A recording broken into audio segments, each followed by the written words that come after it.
Hi, my name's Noah, and I'm not one for intros. The purpose of this video is to explain what I've done to the project car so far, to explain why, and to also showcase what's next. To make a long story short, my dad and I have been huge fans of the automotive scene and racing history. After going to several car shows and meets over the years, we decided that we were going to bring a car to the next car show that we were going to attend. Organizing a project like this is usually a daunting task, but even when we narrowed down the list of cars we could potentially modify, this quickly became an expensive expenditure, as any manual, rear-wheel drive, or somewhat lightweight vehicle would be pretty pricey and even in some cases, not even running. Before this project got to where it was at, my dad was going to get rid of a 2004 BMW 325i. It was quite tired after a nice garage-kept 239,000 miles and had a hefty quote from BMW for all its problems from recent years. So, in my spare time, I brought the car back to life and remedied the slew of festive-looking warnings on the dash. Although this was quite fun to bring this car back up to speed and drive around, my dad and I decided this just wasn't enough, as this car was still quite boring. So it was decided that the funds that were going to be used to start a project car from scratch were going to be utilized to modify this BMW into something much better than what we started with. The first engine swap idea was to get an S54 with some nice ITBs, cams, other valve train stuff, a CSL tune, and then that was supposed to be that. But as the parts list filled, we found that the overall price was getting pretty close to exploring other engine options. An S54 would have been nice as to keep a BMW engine in a BMW, but it just seemed like so much work for not a lot of performance return. It was an unfortunate realization when everything was put into perspective. It would have been faster than its OEM state, but no matter what, this car would end up slower than a Z4M if we were to go with this engine platform.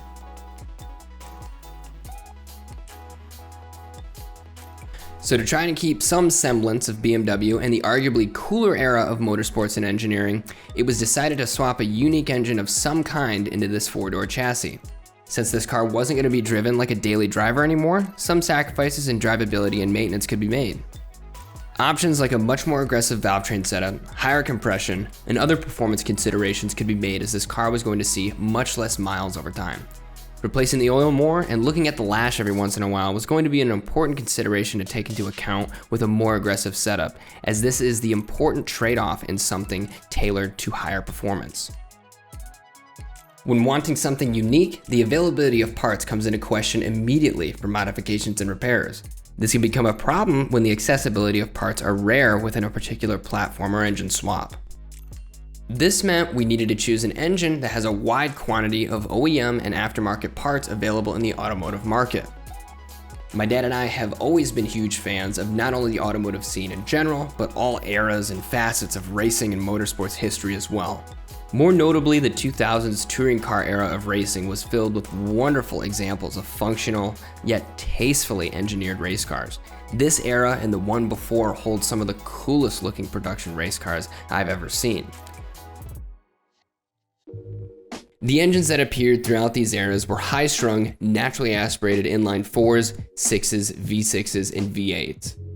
The powertrains used in BTCC, DTM, and other similar series always featured some racing-oriented parts like individual throttle bodies, stacked injection, titanium, magnesium rods, high compression, and a variety of ultralight valve train parts.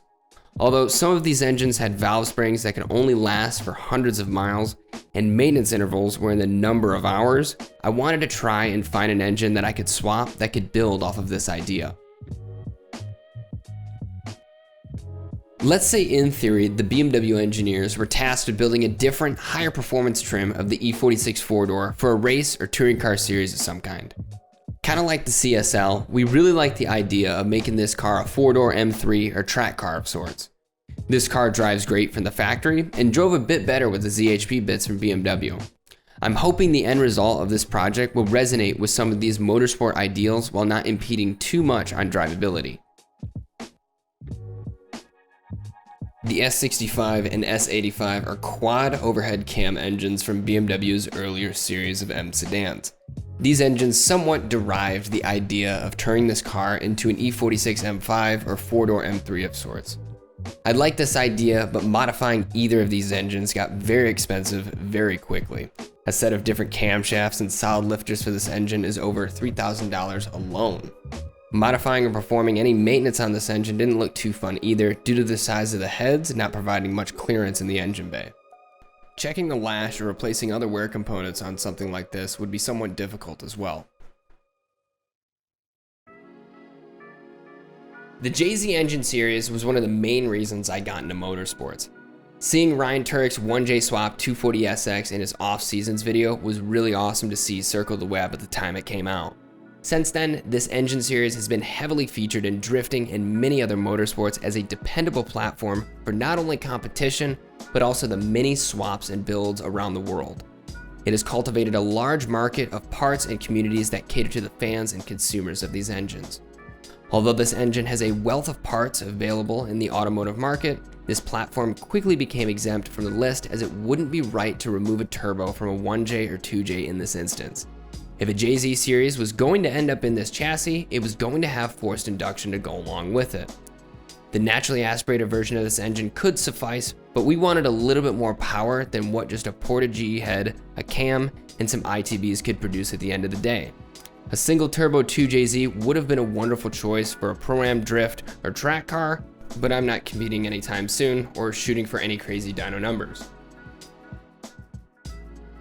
The RB26 next to the 2JZ and S54 is one of my favorite inline sixes of all time. The notoriety of its dominance in motorsports is apparent throughout racing history. Its sound is unmistakable, and this platform has the potential to make good power when set up for natural aspiration or forced induction. This engine also has quite a lot of parts on the market, and transforming this particular engine into a high-performance setup is always a cool sight to see in almost any chassis. Unfortunately, I just didn't feel right putting this Japanese engine into this German frame. As cool as the idea seems, I feel it just didn't fit the theme as much as I wanted it to. Now, circling back to BMW engines, slapping a turbo on the stock M54 inline 6 or a similar inline 6 could be a viable option, as there are a number of well-designed engines from the myriad of BMWs produced over the years. There are quite a few engines within this list that have serious potential to turn heads, but I wanted something just a bit more unique without setting my wallet completely on fire. It would be neat to get my hands on an old race engine or a high compression race ready M54, as these sound incredible at high RPM, but I feel like this introduced too many challenges with maintenance and reliability down the line. The last engines left on this list was the well-known LS platform. We all know this engine from the thousands of swaps we've seen over the years and its prevalence in media across the internet. From drifting to drag racing, this engine is in nearly every corner of the automotive and motorsports scene. With plenty of parts to choose from and high potential to make power, this platform is touted for its reliability on the street and in competition. Now I know what you're going to say, an LS isn't very unique. I know this, and I'm aware that an LS has been swapped in almost every vehicle or machine possible. Every now and then, I am still surprised about what I see in my Instagram feed. While this has been done many times before in a BMW chassis, the popularity of this swap makes things a bit easier, as there's quite a lot of swap parts and knowledge available online from the many people that have gone down this road. Now, this engine doesn't have a red line nearly as high as the rest of the platforms on the list, but this can definitely be addressed later down the line. So after going through our list of engine options, I landed on the LS.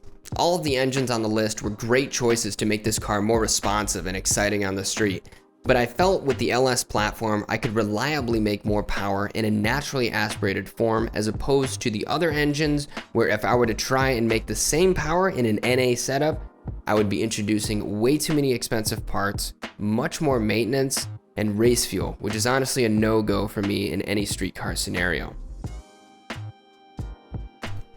Now I was tasked with building an engine within this platform to meet my criteria. When the project started, I wanted something high revving, aggressive sounding, and naturally aspirated.